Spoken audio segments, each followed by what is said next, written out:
नमस्कार मित्रांनो, अखेरच शिंदेगडाचा आमदार पक्का अडकला। सध्या शिंदेगडाच्या या आमदाराला अटकेची शक्यता।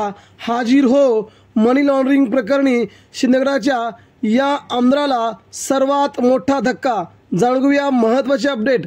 जालना सहकारी साखर कारखाना मनी लॉन्ड्रिंग प्रकरणात सध्या विशेष कोर्टानं या आमदारांना दिलेत महत्त्वाचे आदेश। शिंदेगडाचे नेते आणि आमदार अर्जुन खोतकरांच्या अडचणीत वाढ झाली आहे।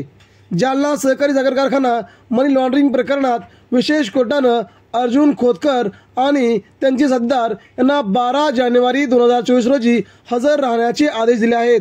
त्यांनी या ठिकाणी बँकेला कर्ज चुकवण्यासाठी खोतकरांनी पुन्हा कर्ज घेतलं, पण घेतलेलं कर्ज थकीत झालं आणि जवळजवळ 42 कोटी रुपयांचा अपव्यवहार झाल्याची सध्या घटना त्यांच्यावरती ठपका ठेवला आहे।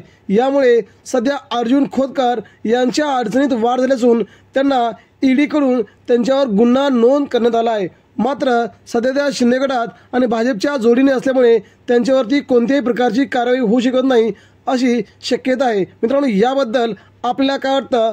अर्जुन खोतकर यांच्यावरती भाजप कारवाई करेल का? नक्कीच यावरती आपल्या प्रतिक्रिया व्यक्त करा। धन्यवाद। जय हिंद।